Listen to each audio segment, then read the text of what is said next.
பணம் வேணும். பாத்துட்டான். எதுக்குடா? எதுக்குன்னு கேட்காத. நான் உயிரோட இருக்கணுங்கிற அபிப்பிராயம் உனக்கு இருக்கா இல்லையா? இருக்கு. என்ன கொடு. சரி இந்த 200. ஏய் இது நல்ல நோட்டா கள்ள நோட்டா? ஏன்டா அந்த சந்தேகம்? இல்ல கொஞ்சம் நீரோட்டம் கம்மியா இருக்கு. உங்க கண்ணுல தான் நீரோட்டம் கம்மி. எங்க அங்க அந்த 100 எடு. ஏன் எடு பாப்போம். அந்த இது 200. ஆமா இது 100. சாரி, அதை எடுத்து வை. ரொம்ப களைச்சு போன மாதிரி தான். உண்மையிலேயே களைச்சு போய் தான் வந்திருக்கிறேன். அந்த விசிறியை கொண்டாந்து வீசு. இந்த ஓட்ட அதிகாரத்துல ஒன்னும் குறைச்சல் இல்ல. போன காரியம் என்னாச்சு? உனக்கு புதுசா அட்வைஸ் பண்ண விரும்புறேன். புருஷங்காரன் வெளியில போயிட்டு வந்தோடனே வாங்க உட்காருங்க, சாப்பிடுறீங்களா, குளிக்கிறீங்களா, முழுவீங்களா, படுத்து தூங்குறீங்களான்னு அன்பா கேட்கணும். அதை விட்டுட்டு இப்படி எல்லாம் கேவலமா பேசப்படாது, தெரியுமா? இந்த 200 ரூபாய் கொண்ட பொட்டியில வையே. 200 ரூபாவா? ஏன் சந்தேகமா இருக்குதா? இல்லன்னா கண்ணை கழுவிட்டு பாரு. ஏது வேலை கடிச்சு போச்சா? வேலை வேலை வேலை வேலை. ஒருத்தங்கிட்ட கையை கட்டி நின்னு பதில் சொல்ற உத்தியோகம் அது ஒரு உத்தியோகமா? எவன் ஒருத்தன் சுதந்திரமா வாழறானோ அவன் தான் மனுஷன். அந்த ரேங்க்ல நான் தான் ஃபர்ஸ்ட். எனக்கு ஒண்ணுமே புரியலையே. புரியலையா? இப்படி உட்கார சொல்றேன். பைரவனை தெரியுமா? தெரியுமே. இந்த கதெல்லாம் எழுதுறாரு அவர் தானே? நல்லாவே தெரியும். தெரியுமா? அவரை நீ நேர்ல பாத்திருக்கியா? இல்ல இல்ல, அவர் கதை படிச்சிருக்கேன். ரொம்ப அழகா எழுதுவார். அவ்வளவுதானே? நேர்ல பாக்கலையே. இப்ப பார், இங்கே பார், திரும்பி பார். சாட்சாத் அந்த பைரவன் நான் தான். நீங்களா? நிஜமாவா? ஏங்க இத்தனை நாளா எங்கிட்ட சொல்லல? சொல்லி இருப்பேன். 7 எழுத்தாளன் இருக்கிறானே அவனுக்கு வரும்படி கம்மி. வருவன் அவனுடைய சொத்துன்னு ஊர்ல கண்டபடி பேசிக்கிறாங்க. ஒரு பொண்ணு ஒரு எழுத்தாளனுடைய சம்சாரம் சொல்லிக்க பிரியப்படவே மாட்டான். ஒரு பெரிய ஆபீசருடைய பொண்டாட்டி அப்படின்னு சொல்லிக்கத்தான் பிரியப்படுவான். நான் ஒண்ணு அப்படி இல்ல. எழுத்தாளர் பொண்டாட்டி அப்படின்னு சொல்லதான் நான் பிரியப்படுறேன்.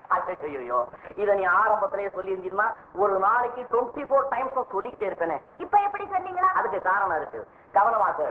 காலையில என்ன 2 ஆசிரியர் சந்திச்சான். மாசம் 300 ரூபாய் பணம் தாரேன், எனக்கு கதை எழுதி கொடுன்னு காலில் விழுந்தான். காலில் விழாற கதை எழுதித்தாரன் புழைச்சிக்கணும்னு சொல்லிட்டேன். உடனே 300 ரூபாய் பணத்தை அட்வான்ஸா என்கிட்ட கொடுத்தான். அதை வாங்கிட்டு நேரம் அங்கே இருந்து நடந்தேன் வேகமா நடந்தேன். வழியில இந்த குட்டி எடுத்தான் எல்லாம் சந்திச்சான். அண்ணாச்சி என்னாச்சு, உங்களை சந்திச்சு அநேக நாளாச்சுன்னு கையெடுத்து கும்பிட்டா. கையெடுத்து கும்பிடாத. என்ன விஷயம்னு கேட்டேன். ஏதோ சம்திங் அப்படின்னா ஒரு 100 ரூபாய் அப்படி தூக்கி போட்டு ஆளு கொஞ்சமா எடுத்துங்கன்னு சொல்லிட்டு அங்கேருந்து வந்தேன். ஆமாங்க, நீங்க ஒரு நாள் கூட வீட்டுல உட்கார்ந்து எழுதுனதாக நான் பாக்கலையே. உதைக்கிறேன். நான் வீட்டுல உட்கார்ந்து எழுதி இருப்பேன். நீ சும்மா இருப்பியோ? உடனே வருது ஏதாவது கேட்பேன். ஒருத்தருக்கு தகராறு. எதுக்கு இந்த வம்பெல்லாம்? அதுக்குத்தானே சோத்த கையில வாங்கி நேரா பார்க்கில் போய் உட்கார்றேன். அங்கே என்னுடைய கற்பனை குதிரையை தட்டி விடுறேன். அது ஊரா மேஞ்சிட்டு சாயந்தரம் சைக்கிள்ல வந்து இறங்குது. இந்தமே அப்படி எல்லாம் வேண்டாம், வீட்டுல உட்கார்ந்தே எழுதுங்க. நீ சொன்னீங்கன்னா அப்புறம் என்ன? ரூபா சரியாக்கான்னு நினைப்பாரு. ஒரு கப்பு காப்பி கிடைக்குமா? காப்பியா? வேண்டாம். இவ்வளவு நேரம் பேசிட்டு இருந்தேனே. கொஞ்சம் இருங்க, ஆப்பிள் ஜூஸ் கொண்டாரு. ஆப்பிள் ஜூஸ் 200 ரூபாய் கொண்டாந்து கொடுத்தோம்னா ஆப்பிள் ஜூஸ். அதையே 400 ரூபாயா கொண்டாந்து கொடுத்தோம்னா ஆட்டுக்கால் ஜூஸ். எப்பா பைரவா, என் கண்ணு, நீ யாரு பிள்ளையோ, யாரு பெத்த பிள்ளையோ, நீ வாழ்க நான் வாழ்க.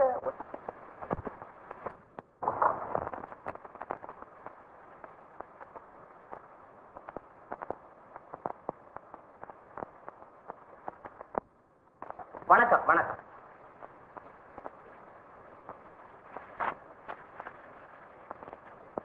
உள்ள இருக்கா, போய் பாரு. உங்களை பார்க்கத்தான் வந்தோம்.